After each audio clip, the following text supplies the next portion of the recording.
Lesson 8.7, Day 1, is geometric representation of complex numbers. If you recall, a complex number is of the form a plus bi, where a is the real component of the number and the I is that imaginary component. We worked with complex numbers in functions and in Algebra 2 when we solved quadratic equations. Graphing complex numbers is very similar to graphing on a rectangular coordinate system, but now we call it the Argand diagram. The a value in the complex number is like the x coordinate, so you're going to go right or left that a amount. The b part, not the bi, but just that b part is like the y coordinate. So literally you're going to treat them like ordered pairs when you graph. So on the coordinate system on the right, it really looks like a rectangular coordinate system with x and y coordinates. But now we're going to consider this the a and the bi kind of direction. Where an example like 2 minus 3i, we would literally plot it like an ordered pair, 2 comma negative 3. Therefore, point A would actually be 2 to the right and down 3, and that's down in quadrant 4. 0 plus 4i would be similar to 0, 4. Up here, right on the y-axis, that's point B. Negative 1 plus I, careful on this one, negative 1 plus I would be negative 1, 1, because the coefficient in front of I would default to 1. That puts us in quadrant 2. There's point C. 3 plus 0i would be 3 comma 0 on the x-axis over here on the right-hand side.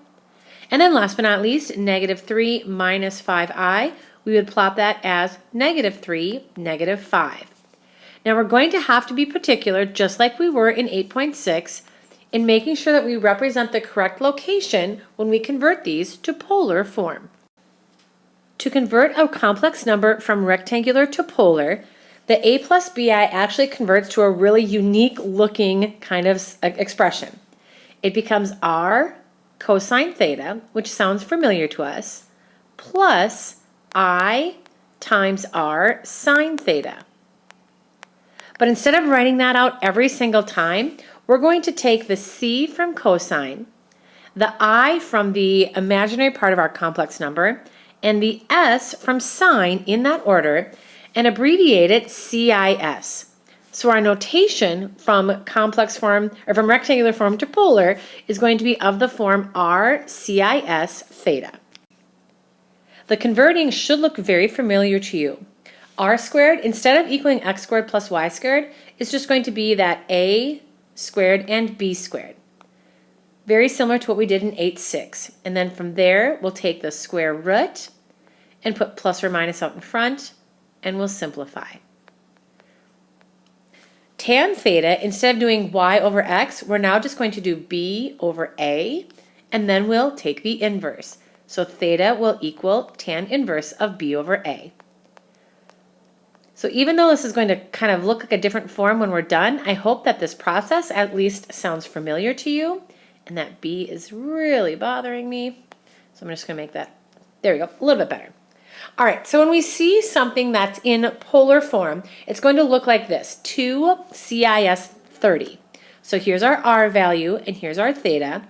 This is the abbreviation for 2 times cosine 30 plus I times 2 sine 30. So again, kind of taking on that component of what it looked like to convert from one form to the other in 8.6.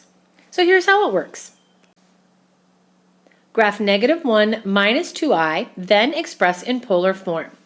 So the negative 1 minus 2i is going to be in that rectangular form, or of a complex number. We plot this as negative 1, negative 2, noting the quadrant we're in. So negative 1 down here to negative 2, like so. And now I'm just going to connect it with the arrow, just like we did in 8.6. To convert to polar form, we're going to start off with r squared equals a squared plus b squared. If we square each of those numbers and add them together, that's 1 plus 4. And we get r squared equals 5. When we take the square root of that, we would get r equals plus or minus the square root of 5, because remember, we can go to the left or the right on the polar coordinate system. And for graphing purposes, we'll approximate that as plus or minus 2.2. Halfway there. Now the second thing we're going to do is determine our angle measure. Theta, by definition, we start off by doing tan theta equals b over a, which in this case would be -2 over -1. Now when we simplify that, we're going to get theta, wow, I don't even know what I'm writing there. Meant to be a theta. We're going to have theta equals tan inverse. If we do -2 divided by -1, that's just +2. So on your calculator, when we type in tan inverse of +2, you should get 63.4 degrees. But if you look at that location, that's a quadrant 1 angle. And our point is actually in quadrant 3. So we know what to do. We're going to simply add 180. If we add 180 to 63.4, that would give us 243.4. And that sounds like an angle that's going to be in quadrant 4.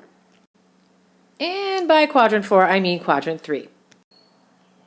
As we put this all together, we're going to do that abbreviation from up above, converting this polar form, or converting this complex number to polar form. It's RCIS theta, which is just slightly different from what we had in 8.6. Our R value is 2.2, and then because this was a complex number originally, we have to have that CIS in the middle, and then our rotation is 243.4. So on our graph, I'm just going to zoom this out. If we go 2.2 to the right, that's going to be between the second and third circle, rotating all the way around, just kind of going around on the outside of that circle. 240 would be that red arc, or that red line right there. We're just going to go slightly beyond that, and there's our kind of rotation. If I get rid of that arc that I just created, just because we don't need that, we just kind of want to find that direction, and I connect it from the center. Our goal, wow, I'm sorry you guys, this is just really not working out well at all. Our goal is to have that picture match, that's as good as it's going to get, the original, wow, pretend I'm not doing this, there we go. Our goal is to match the Argand diagram, and it does. Yay, happy day. All right, let's look at that last example. For this next example, we're going to have to just change one of the keywords in the directions. Graph 2 CIS 135. That's already a complex number in polar form. Then express it in rectangular form. To graph that 2 CIS 135, I'm going to go to that second circle on my polar coordinate system and then just rotate all the way over to 135, which is the same as 3 pi over 4. So that means my location is right there, and then just connect it with the center. We want our rectangular form to put us in that same location. To do that, we're going to convert back to the A plus BI kind of template. Okay, here's how it works. And it's a very similar process to what we've already done. Remember that CIS is an abbreviation for 2 cosine 135 plus I times 2 sine 135. So if we can just evaluate this, then we can convert this back to that rectangular form. If we have 2 cosine 135, on the unit circle, 135 equals negative square root 2 over 2. And if we multiply that by 2 out in front, I'm just going to put the 2 over 1. These 2's actually cancel out, and we have negative square root 2. If we take 2 sine 135, sine 135 is positive square root 2 over 2. And if we multiply that by the 2 over 1, the 2's cancel out again. But then we have that I, and we have to put that in as that BI format. So I'm going to write square root 2I. And that's honestly all you do to convert back to the rectangular form for that A plus BI model. Now, to sketch the graph, let's look over on the right-hand side. To sketch the graph of an A plus BI on the Argand diagram, remember we just used the first coordinate as x and the second coordinate as y, which technically would be negative square root 2, positive square root 2. But for graphing purposes, we want to approximate that. Square root 2 is about 1.4. That would mean our x coordinate is negative 1.4, and our y-coordinate would be positive 1.4.